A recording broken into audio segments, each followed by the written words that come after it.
KRS party ಒಂದು ಸಾರ್ವಜನಿಕವಾಗಿ ಜನರಲ್ಲಿ ಒಂದು ಸದುದ್ದೇಶ ಇಟ್ಕೊಂಡು ಒಂದು ಆಡಳಿತ ವ್ಯವಸ್ಥೆಗೆ ಚುನಾವಣೆಗೆ ನಿಂತಾಗ ಯಾಕೆ ಜನರು ಮತ ನಿಮಗೆ ಹಾಕ್ತಾ ಇಲ್ಲ ಮತ್ತು ಕೆಆರ್ಎಸ್ ಪಾರ್ಟಿ ಮೂಲ ಉದ್ದೇಶವೇನು?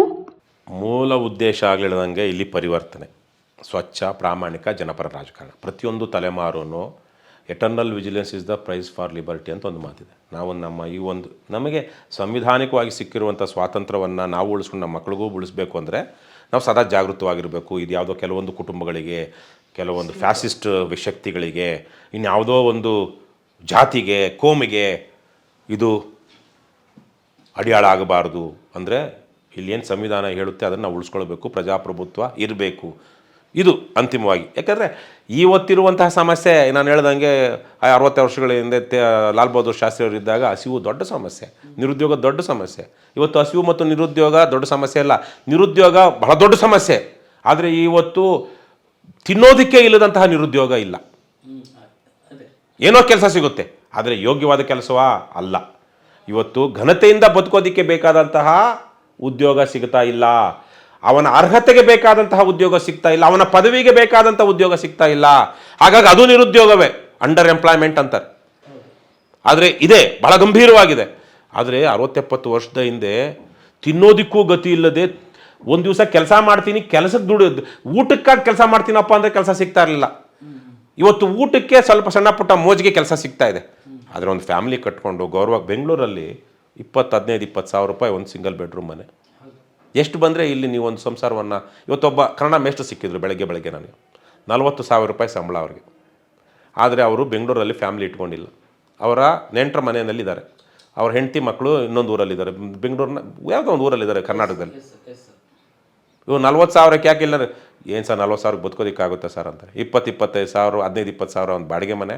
ಅದಾದಮೇಲೆ 15-20 ಸಾವಿರದಲ್ಲಿ ಮಕ್ಕಳನ್ನೂ ಓದಿಸ್ಕೊಂಡು ಬೆಂಗಳೂರಲ್ಲಿ ವಾಸ ಮಾಡೋಕ್ಕಾಗುತ್ತಾ, ಬದುಕೋದಕ್ಕಾಗುತ್ತಾ?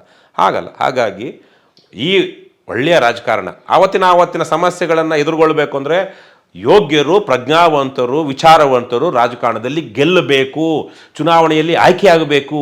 ಅದು ನಮ್ಮ ಅಂತಿಮ ಉದ್ದೇಶ. ಅದು ಒಂದು ರೀತಿಯಲ್ಲಿ ಸತತವಾಗಿ ನಿರಂತರವಾಗಿ ನಡೀತಾ ಇರಬೇಕು.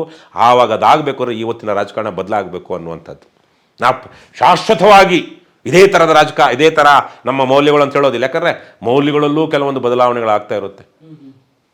ಮಹಾತ್ಮ ಗಾಂಧೀಜಿಯವರು ಅಸ್ಪೃಶ್ಯತಾ ನಿವಾರಣೆಗೆ ಅಂತ ಹೋದಾಗ ವಿಶೇಷವಾಗಿ ಅಸ್ಪೃಶ್ಯರಿಗೆ ಹರಿಜನ ಅಂತ ಕರೆದ್ರು. ಇವತ್ತು ಹರಿಜನ ಅಂತ ಕರೆಯುವಂತಹದ್ದು ಜಾತಿ ನಿಂದನೆ ಆಗ್ಬಿಡುತ್ತೆ, ಅಪರಾಧ ಆಗುತ್ತೆ. ಹಾಗಾಗಿ ದಲಿತ ಅನ್ನುವಂತಹದ್ದು ಒಂದು ಜಾತಿ ನಿಂದನೆ ಆಗುವಂಥ ಸ್ಥಿತಿ. ಅಂದರೆ ಹೆಸರುಗಳು, ವಾಕ್ಯಗಳು, ಪದಗಳೇ ಬದಲಾಗ್ತಾ ಹೋಗುತ್ತೆ, ನುಡಿಗಟ್ಟುಗಳು. ಹಿಂದೆ ಆವತ್ತಿಗೆ ಅದು ದೊಡ್ಡ ಪದ ಅನ್ನಿಸ್ತಾ ಇತ್ತು, ಇವತ್ತಿಗೆ ಅದು ನಿಂದನೆ ಅನ್ನಿಸ್ತಾ ಇದೆ.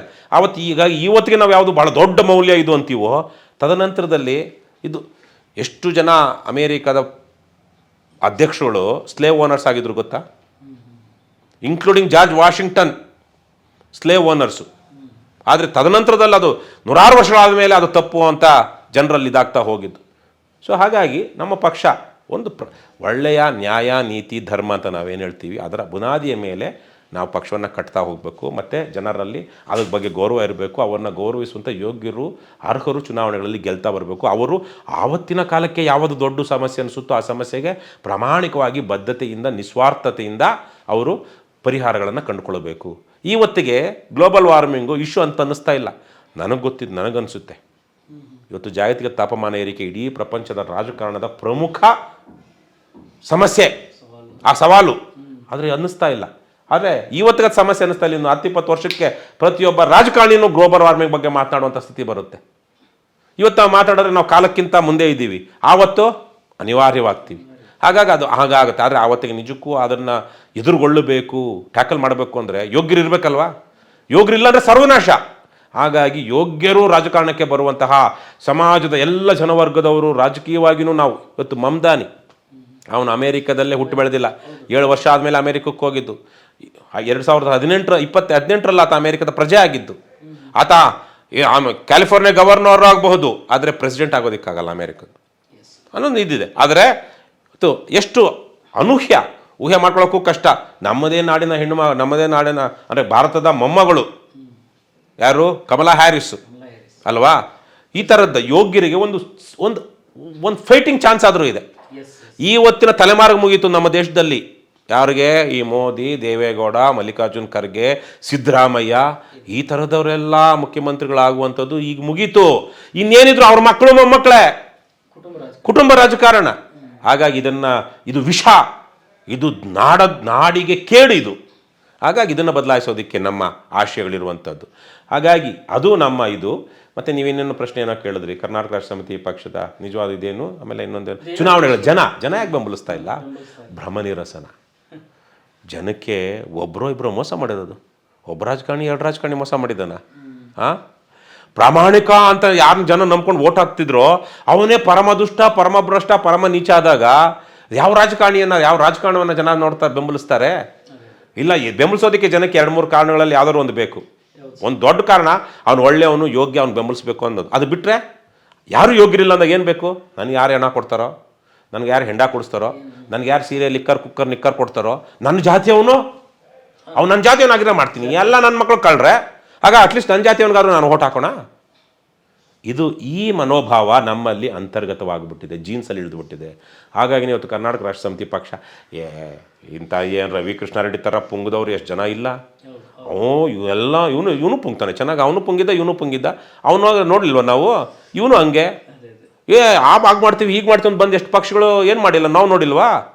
ಈ ಪರೀಕ್ಷೆ ವಿಶೇಷವಾಗಿ ನನಗೆ ಹಲವಾರು ಜನ ಹೇಳ್ತಾರೆ, ಇವತ್ತು ನಾವು ಮಾಡಿರುವ ಕೆಲಸವನ್ನು ಆಂಧ್ರದಲ್ಲೋ, ತಮಿಳ್ನಾಡಲ್ಲೋ, ಉತ್ತರ ಭಾರತದಲ್ಲೋ ಎಲ್ಲಾದರೂ ಮಾಡಿದರೆ ಇಷ್ಟೊತ್ತಿಗೆ ನಾವು ವಿಧಾನಸೌಧದಲ್ಲಿ ಇರ್ತಿದ್ವಿ ಅಂತ. ಕರ್ನಾಟಕದಲ್ಲಿ ಜಾತೀಯತೆ ಅನ್ನೋದು 10 ಜಾತಿಗಳು. ಅವರವರ ಜಾತಿಯ ನಾಯಕ ಯಾರಿದ್ದಾನೆ, ಅವನು ಎಷ್ಟೇ ದುಷ್ಟ ನೀಚ ಆಗಿದ್ರು ಅವನು ಬಿಟ್ಕೊಡ್ತಾ ಇಲ್ಲ ಇವತ್ತು ಜನ. ನನ್ನನ್ನು ಅಭಿಮಾನಿಸ್ತಾರೆ, ಗೌರವಿಸ್ತಾರೆ ಜಾತ್ಯತೀತವಾಗಿ. ನಿಜಕ್ಕೂ ನನಗೆ ಸಂತೋಷ ಆಗಿದೆ, ಖುಷಿ ಇದೆ. ಎಷ್ಟು ಜನರ ಪ್ರೀತಿ ಅಭಿಮಾನವನ್ನು ನಾನು ಗಳಿಸಿದ್ದೀನಿ ಅಂತ. ಅದು ಅವ್ರು ಓಟ್ ಹಾಕದೇ ಇರಬಹುದು, ನನ್ನನ್ನು ಮಾತಾಡಿಸುವಂಥ ಸಂದರ್ಭದಲ್ಲಿ ಅವ್ರ ಕಣ್ಣಿನ ಹೊಳಪಲ್ಲಿ ನನಗೆ ಗೊತ್ತಾಗುತ್ತೆ. ಆದರೆ ಓಟಿಗೆ ಬಂದಾಗ ಯಥಾಸ್ಥಿತಿ ಮುಂದುವರಿತಾ ಇದೆ, ಭ್ರಮನಿರಸನ. ಇವನು ಹಂಗೆ ಆಗ್ತಾನೆ ನೋಡೋಣ. ಆದರೆ ಈ ಹೊತ್ತಿಗೆ ರವಿ ಕೃಷ್ಣಾರೆಡ್ಡಿಯನ್ನು ಸುಮಾರು 8-10 ವರ್ಷಗಳಿಂದ ಕರ್ನಾಟಕ ಜನತೆ ನೋಡ್ತಾ ಬಂದಿದ್ದಾರೆ. 12 ವರ್ಷದಿಂದ ಚೆನ್ನಾಗಿ ನೋಡ್ತಾ ಬಂದಿದ್ದಾರೆ. 2012ರಿಂದ ನಂಗೆ ನೋಡಿದ್ರೆ 13 ವರ್ಷ ಆಯಿತು.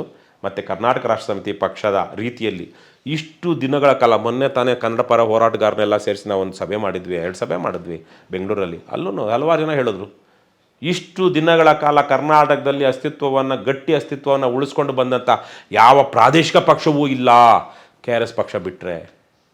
ಎಲ್ಲೋ ಒಂದು ಕಡೆ KRS ಪಕ್ಷ ಈ ಜನಪ್ರತಿನಿಧಿಗಳು ಮತ್ತೆ ರಕ್ಷಕರು ಭಕ್ಷಕರು ಥರ ಏನು ಇವತ್ತಿನ ವ್ಯವಸ್ಥೆಯಲ್ಲಿ ಅಧಿಕಾರಿಗಳಿಗೆ, ವಿಶೇಷವಾಗಿ ಪೊಲೀಸರಿಗೆ ನರಕ ಹುಟ್ಟಿದೆ. ಇದು ಹೇಗೆ ಸಾಧ್ಯ ಸರ್? ಇದು ಇಲ್ಲಿವರೆಗೆ ಎಷ್ಟು ಜನ ತಮ್ಮ ಈ ಒಂದು ಹೋರಾಟದಿಂದ ಸಸ್ಪೆಂಡ್ ಆಗಿದ್ದಾರೆ? ಇವತ್ತು 2 ಕಾರಣಕ್ಕೆ. ಒಂದು ಆಧುನಿಕ ತಂತ್ರಜ್ಞಾನ, ಈ ಫೇಸ್ಬುಕ್ಕು, ಲೈವ್, ವಿಶೇಷವಾಗಿ ಲೈವ್ ಇರಲಿಲ್ಲ ಅಂದಿದ್ರೆ ನಾವು ಈ ಮಟ್ಟಕ್ಕೆ ಹೋಗೋಕ್ಕಾಗ್ತಾ ಇರಲಿಲ್ಲ, ಬಡ್ದಾಕ್ಬಿಡ್ತಾಯಿದ್ರು. ಈಗ ನಾವು ನೋಡ್ತೀವಲ್ವಾ, ಪೊಲೀಸ್ ಸ್ಟೇಷನ್ ಮುಂದೆನೋ ಅಥವಾ ಎಲ್ಲೋ ಹೋದಾಗ ಪೊಲೀಸರು ಜನರನ್ನೇ ಹೊಡೆದು ಪೊಲೀಸ್ ಸ್ಟೇಷನ್ಗೆ ಮುತ್ತಿಗೆ ಹಾಕಿ ಕಲ್ಲು ಹೊಡೆದಂಥ ಜನರ ಮೇಲೆ ಪೊಲೀಸ್ ಲಾಠಿ ಚಾರ್ಜ್ ಅಂತ ಬರ್ಸ್ಬಿಟ್ಟಿದ್ದಾರೆ ಪತ್ರಿಕೆಗಳಲ್ಲಿ. ಪೊಲೀಸ್ ಏನು ಸ್ಟೇಟ್ಮೆಂಟ್ ಬಿಡುಗಡೆ ಮಾಡ್ತಾರೆ ಅದೇ ತಾನೇ ಪತ್ರಿಕೆಗಳಲ್ಲಿ ಬರೋದು. ಅಲ್ಲಿ ಖುದ್ದು ಇದ್ದು ನೋಡೋಂಥವ್ರು ಎಷ್ಟು ಜನ ಬರೀತಾರೆ? ಯಾಕಂದ್ರೆ ಅವರೂ ಡೀಲ್ ಆಗಿರ್ತಾರೆ, ಅವ್ರಿಗೂ ಮೇಲೂ ಬೇರೆ ಇನ್ಫ್ಲುಯೆನ್ಸ್ ಇರುತ್ತಲ್ಲ. ಇವತ್ತು ನೀನು ಹಿಂಗೆ ಬರಲಿಲ್ಲ ಅಂದರೆ ಮುಂದಕ್ಕೆ ನಿನ್ಗೆ ಯಾವ ಸೋರ್ಸು ಕೊಡೋದು, ಯಾವ ನ್ಯೂಸು ಕೊಡಲ್ಲ ಅಂತ ಹೇಳ್ಬಿಡ್ತಾರೆ. ಆ ವರದಿಗಾರರು ಬಹುತೇಕವಾಗ ಅವಾಗ ಆಗಬೇಕಾಗಿರೋದೇನಪ್ಪ, ಒಂದಕ್ಕೆ ಹೋಗಲಿ, ಇದೊಂದು ಹೋಗಲಿ ಅಂತೇಳಿ ಬಿಟ್ಬಿಡ್ತಾರೆ. ಆದರೆ ನಮ್ಮನ್ನು ಕಾಪಾಡಿದ್ದು, ನಮ್ಗೆ ಅವಕಾಶ ಕೊಟ್ಟಿದ್ದು ಫೇಸ್ಬುಕ್ ಲೈವ್. 2ನೇದು ನಮ್ಮ ಧೈರ್ಯ. KRS ಪಕ್ಷದವ್ರನ್ನ ನಾನು ಸೇರಿದಂತೆ ನಾವು ಯಾವತ್ತೂ ಅಂಜಲಿಲ್ಲ, ಅಳಕಲಿಲ್ಲ. ಕುವೆಂಪು ಅವರು ಒಂದು ಕಡೆ ಹೇಳ್ತಾರೆ, ನಾನು ಅದನ್ನು ಹಲವಾರು ಸಂದರ್ಭದಲ್ಲಿ ಹೇಳಿದ್ದೀನಿ, ಜ್ಞಾಪಕ ಹೇಳ್ತೀನಿ. ರವಿಗಿಲ್ಲದ ಭಯ, ಶಶಿಗಿಲ್ಲದ ಭಯ, ತಾರಾ ನಿವಾಹಕ್ಕೆ ಇರದ ಭಯ, ನಿನಗೇತಕ್ಕೆ ಬಿಡು ಅಣು. ಅಂದರೆ ನೀನು ಅಣು, ನಿನಗೇತಕ್ಕೆ ಬಿಡು ಅಣು, ಶ್ರದ್ಧೆಯ ನೀಡು, ನಿನ್ನನೇ ನೈವೇದ್ಯವ ನೀಡು ಅಂತ ಕುವೆಂಪು ಬರೀತಾರೆ. ತೇನವಿನ ತೃಣಮಪ್ಪಿನ ಚಲತಿ ತೇನವಿನ ಅಂತ. ಸೊ ನೀನಿಲ್ಲದೆ ಯಾವುದೂ ನಡೆಯಲ್ಲ ಅನ್ನುವಂಥ ಹೇಳ್ತಾ ಕುವೆಂಪು ಹಂಗೆ ಹೇಳ್ತಾರೆ. ಹಾಗಾಗಿ ಇದೊಂದು ಏನು ಆತ್ಮಾಹುತಿ ಅಲ್ಲ, ದೇಶಕ್ಕಾಗಿ ನಾವು ಮಾಡುವಂಥ ಒಂದು ಕೆಲಸ. ದೇಶ ಅಂದರೆ ಏನು? ಜನ, ನಾಡು, ಇವತ್ತಿರೋ ಒಂದು ವ್ಯವಸ್ಥೆ, ಒಂದು ಮೌಲ್ಯ, ಒಂದು ಸತ್ಯ, ಒಂದು ಧರ್ಮ. ಸೊ ಹಾಗಾಗಿ ನಾವು ಅವೆರಡು ಧೈರ್ಯವಾಗಿ ನಿಂತಿದ್ದೀವಿ ಇವತ್ತಿಗೂ, ಹೆದರಿಲ್ಲ ಬೆದರಿಲ್ಲ. ಆಮೇಲೆ ಯಾವನ ಹತ್ರನೂ ನುಡಿದಂತೆ ನೋಡಿ, ಆ ಶೀಲಾ ಹೇಳಿದ್ನಲ್ವ, ಶೀಲಾ ಮತ್ತು ಶಿಸ್ತು ಎಲ್ರಿಗೂ ಯಾರೇ ಆಗಲಿ ಎಲ್ಲೇ ಆಗಲಿ ಧೈರ್ಯವಾಗಿ ಹೋಗಿದ್ದೀವಿ, ಲೈವ್ ಮಾಡಿದ್ದೀವಿ. ಆಗ್ಲೂ ಲೈವಲ್ಲೇ ಹೊಡೆದಿದ್ದಾರೆ ನಮ್ಮವರನ್ನು. ಲೈವಲ್ಲೇ ಪೊಲೀಸರು ನನ್ನ ಮೇಲೆ ದಬ್ಬಾಳಿಕೆ ಮಾಡಿದ್ದಾರೆ. ನನ್ನನ್ನು ಹೈಕೋರ್ಟು ಪಾರ್ಕಿಂಗ್ ಸ್ಲಾಟಲ್ಲಿ ಇಬ್ಬರು ಪೊಲೀಸರು 4 ಜನ ಪೊಲೀಸ್, ನೀವು ನೋಡಿರ್ಬೋದು ಆ ವಿಡಿಯೋ, ಕತ್ತಿನ ಪಟ್ಟಿ, ನಾನು ಇನ್ನೇನು ಕಟ್ಟಿನ ಪಟ್ಟಿ ಇಟ್ಕೊಬಂದು ಒಳಗಡೆ ತಳ್ಳಿ ಬಲಾತ್ಕಾರವಾಗಿ ಮ್ಯಾನ್ ಹ್ಯಾಂಡ್ಲ್ ಮಾಡಿದರು, ದೌರ್ಜನ್ಯ ಮಾಡಿದ್ರು. ನಾವೇನು ಅಂಜಿದ್ವಾ ಅಳುಕಿದ್ವಾ? ಇವತ್ತು ನಾನು ಪ್ರಕರಣದ ಆ ಜಾಗದಲ್ಲೇ ಇಲ್ಲ, ನನ್ನ ಮೇಲೆ ಸುಳ್ಳು ಕೇಸು ದಾಖಲಿಸ್ಕೊಂಡಿದ್ದಾರೆ ಪೊಲೀಸರು. ಬನ್ರಯ್ಯ, ಯಾವಾಗ ಬರ್ತೀರಾ ಅರೆಸ್ಟ್ ಮಾಡೋದಕ್ಕೆ? 13 ಕೇಸ್ ಇದೆ, ಯಾವ ಕೇಸಲ್ಲಿ ಬರ್ತೀರಾ ನೀವು? ಬನ್ನಿ ಅಂತ ಅಂತಿದ್ದೀನಿ. ಯಾರು ಏನು ಬ್ರಿಟಿಷರು ಇದ್ದಾರೆ ನಮ್ಮ ಜೈಲುಗಳಲ್ಲಿ? ಏನು ಬ್ರಿಟಿಷರ ತರಕ್ಕೆ ಏನು ದೊಡ್ಡ ದೊಡ್ಡ ಕೂದಲು ಇಷ್ಟಿಷ್ಟು ಕೂದಲು ವಿಗ್ ಹಾಕ್ಕೊಂಡು ಏನು ನ್ಯಾಯದಾನ ಮಾಡ್ತಿರೋ ನಮ್ಮ ನ್ಯಾಯಾಧೀಶ? ಅವನ ನ್ಯಾಯಾಧೀಶನೂ ನನ್ನ ದೊಡ್ಡಪ್ಪ ಚಿಕ್ಕಪ್ಪನ ಮಗನೇ, ಇನ್ನು ಅವನ ನನ್ನ ನೆಂಟನ ಫ್ರೆಂಡೇ. ಇಲ್ಲಿ ಪೊಲೀಸ್ ಸ್ಟೇಷನಲ್ಲಿರೋರು ನಮ್ಮ ಅಣ್ತಮ್ಮಂದ್ರೆ, ಜೈಲಲ್ಲಿರೋರು ಜೈಲ್ ವಾರ್ಡನ್ಗಳು ಯಾವುದೋ ನಮ್ಮ ರಕ್ತ ಸಂಬಂಧಿಗಳಲ್ಲದೆ ಇದ್ರೂ ಆತ್ಮಬಂಧುಗಳಿರ್ತಾರೆ. ನಾನು ಒಂದು ಸಲ ಅರೆಸ್ಟ್ ಆಗಿದ್ದಾಗ ಜೈಲಿಗೆ, ಪರಪ್ನಗರ ಜೈಲಿಗೆ 2014ರಲ್ಲಿ ಮಂಡೂರು ಕಸದ ಹೋರಾಟದಲ್ಲಿ ಹೋಗಿದ್ದಾಗ ಒಂದು ದಿವಸ ಇದ್ದಾಗ, ಹೆಸರು ಹೇಳೋದಿಲ್ಲ, ಒಬ್ಬ ಜೈಲರ್ ಬಂದು ನನ್ನನ್ನು ಎಷ್ಟು ಆತ್ಮೀಯವಾಗಿ ನೋಡ್ಕೊಂಡ ಅಂದರೆ, ಎಷ್ಟು ಆತ್ಮೀಯವಾಗಿ ಮಾತನಾಡಿಸ್ದ ಅಂದರೆ, ಅವನಿಗೆ ಅಷ್ಟೊತ್ತಿಗೆ ನನ್ನ ಬಗ್ಗೆ ಗೊತ್ತಾಗಿತ್ತು. ನನಗೂ ಅವನಿಗೂ ಅವನ ಹೃದಯದಲ್ಲಿ ನನ್ನ ಬಗ್ಗೆ ಒಂದು ಭಾವನೆ ಇತ್ತು. ಆತ್ಮಬಂಧುಗಳು ನಮ್ಮವ್ರು 6 ಜನ ಹೋದಾಗ ಜೈಲಲ್ಲಿರೋರು ಬೇರೆ ಬೇರೆ ಕಾರಣಗಳಿರ್ಬೋದು. ಅಯ್ಯೋ KRS ನನ್ನ ಮಕ್ಕಳು ಸರಿ ಇಲ್ಲಪ್ಪ, ಮೊನ್ನೆ ತಾನು ಇಬ್ಬರನ್ನ ಅರೆಸ್ಟ್ ಮಾಡ್ಕೊಂಡು ಬಂದಿದ್ರು, ಇವರು ಜೈಲಲ್ಲಿ ಬಿಟ್ಬಿಟ್ಟಿದ್ರು, ಅವರೆಲ್ಲ ಅರೆಸ್ಟ್ ಆಗಿ ಜೈಲಲ್ಲಿ 4 ದಿವಸ ಇದ್ದವರೆಲ್ಲ ಟಿ ವಿಲಿ ಕುತ್ಕೊಂಡ್ಬಿಟ್ಟು ಜೈಲಲ್ಲಿರೋ ಅಕ್ರಮಗಳ ಬಗ್ಗೆ ಎಲ್ಲ ಹೇಳಿದ್ರು. ಇನ್ನು ಈ 6 ಜನಕ್ಕೂ ಅದೇ ತರಕ್ಕೆ ಬಿಟ್ಬಿಟ್ರೆ ಅವರು ಹೋಗಿ ನಮ್ಮದು ಭಯನೂ ಇರಬಹುದು. ಆದರೆ ಇವ್ರಿಗೆ ಯಾವುದು ಆದರೆ ಸ್ಪೆಷಲ್ ಟ್ರೀಟ್ಮೆಂಟ್ ಕೊಟ್ಟರು. ಸ್ಪೆಷಲ್ ಟ್ರೀಟ್ಮೆಂಟ್ ಅಂದರೆ ಏನು? ಇದ್ದುದ್ರಲ್ಲಿ ಗೌರವವಾಗಿ ನಡೆಸ್ಕೊಂಡ್ರು. ಅಲ್ಲೇ ಸ್ಪೆಷಲ್ ಟ್ರೀಟ್ಮೆಂಟ್ ಅಂದರೆ ಹೊಡೆದಿದ್ದಲ್ಲ, ಅಥವಾ ಏನು ಐಷಾರಾಮಿ ಅಲ್ಲ, ದರ್ಶನ್ ಸೆಲ್ ಪಕ್ಕದಲ್ಲೇ ಹಾಕಿದ್ರಂತೆ. ಆಮೇಲೆ ನೋಡ್ಕೊಂಡು ಚೆನ್ನಾಗಿ ಗೌರವದಿಂದ ಮಾತಾಡ್ಸಿರತ್ತೆ. ಬೇರೆ ಈ ರೌಡಿಗಳು ಎಂಥ ಇವತ್ತಿಗೂ, ಮೊನ್ನೆ ತಾನೇ ಹೇಳ್ತಾರು, ಇವತ್ತಿಗೂ ಆ ಪರಪ್ನಗರ ಜೈಲಲ್ಲಿ ನೋಡೋದಕ್ಕೆ ಹೋಗ್ಬೇಕಂದ್ರೆ ಜೇಬಲ್ಲಿರೋದು ಕೊಡ್ಬೇಕಂತ ಹೆಣ್ಮಕ್ಳಿಗೆ. ಹೆಣ್ಮಕ್ಳ ಹತ್ರ ಕಿಟ್ಕೊಳ್ತಾರೆ ಹೆಣ್ಮಕ್ಳು. ಅವಳು ಒಬ್ಬಳು ಅಯೋಗ್ಯ, ನೀಚೆ, ದುರುಳೆ ತನ್ನ ಮಗಳ ಮೇಲೆ ಅತ್ಯಾಚಾರ ಆಗಿದೆ ಅಂತ ಕಂಪ್ಲೇಂಟ್ ಕೊಡೋದಕ್ಕೆ ಹೋದರೆ ಆ SI ಆದವಳು 1 ಲಕ್ಷ ರೂಪಾಯಿ ಕೇಳಲಿಲ್ವಾ? ಇಂಥ ನೀಚರು ಇದ್ದಾರೆ. ಇಂಥ ಪೊಲೀಸ್ ಸ್ಟೇಷನಲ್ಲಿ ಇಂಥ ನೀಚರು, ರಾಕ್ಷಸಿ ಮನೋಭಾವದವರಿದ್ದಾರೆ, ಜೈಲಲ್ಲೂ ಇದ್ದಾರೆ. ಯಾವ್ಯಾವುದೋ ಕಷ್ಟದಲ್ಲಿ ಸಿಕ್ಕಾಕೊಂಡಿರ್ತಾರೆ.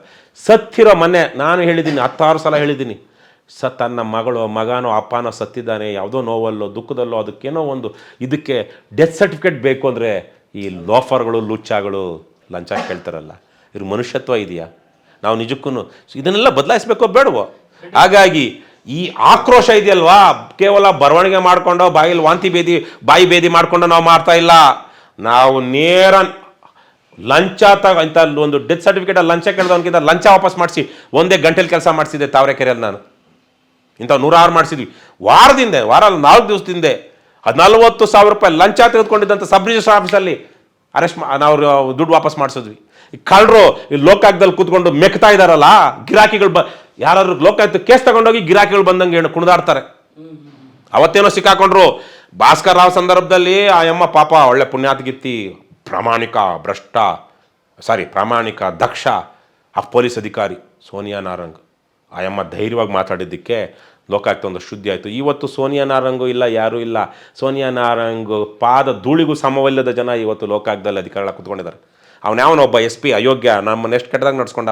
ಒಂದು ತಿಂಗಳಿಂದ ನನ್ನ ಮೇಲೆ ಸುಳ್ಳು ಕೇಸ್ ಹಾಕ್ಸಿದ್ದಾನೆ ಒಬ್ಬ ಅಯೋಗ್ಯ. ಕೆಲಸ ಮಾಡ್ರಯ್ಯ, ಹಿಂಗಿದೆಯಲ್ಲ ಕಾನೂನು ಅಂತ ಹೇಳಿದ್ದಕ್ಕೆ ಅವನಿಗೆ ನನ್ನ ಬಗ್ಗೆ ಗೊತ್ತಿರಲಿಲ್ಲ, ನಮ್ಮ ಹೋರಾಟದ ಬಗ್ಗೆ ಗೊತ್ತಿಲ್ಲ, ಕರ್ನಾಟಕದವನಲ್ಲ ಅಯೋಗ್ಯ, ಹುಚ್ಚಿನ ಥರ ಮೆಂಟಲ್ ಥರ ಆಡ್ದ. ನಾನು ಅವನಿಗೆ ಕಾಟ ನಿಲ್ಲಿಸಿ ಅವನಿಗೆ ನಾವು ಶಿಕ್ಷೆ ಕೊಡೋ ಹಂಗೆ ಮಾಡ್ತೀವಿ. KRS ಪಕ್ಷ ಸುಮ್ಮನೆ ಅಲ್ಲ, ರವಿಕೃಷ್ಣ ರೆಡ್ಡಿ ಸುಮ್ಮನೆ ಅಲ್ಲ. ನಾನು ಸೇಡ್ಗೆ ಹೋಗೋದಿಲ್ಲ, ಜಿದ್ದಿಟ್ಕೊಳ್ಳೋದಿಲ್ಲ. ಆದರೆ ಆ ಸಮಯ ಬರುತ್ತೆ, ಅವನೊಂದು 4 ವರ್ಷ 5 ವರ್ಷ ಆದಮೇಲೆ ಬರ್ತಾನೆ ಕಟಕಟೆಗೆ. ಹಾಗಾಗಿ ಇವತ್ತು ನಾವು ಈ ಸೈನ್ಯವನ್ನು ಈ ಥರಕ್ಕೆ ನಿಲ್ಲಿಸಿದ್ದೀವಿ. ಜನ ಇದನ್ನು ಗಮನಿಸ್ತಾ ಇದ್ದಾರೆ. ಪರೀಕ್ಷೆಗಳಾಗುತ್ತೆ, ಏನು ಮಾಡೋದು?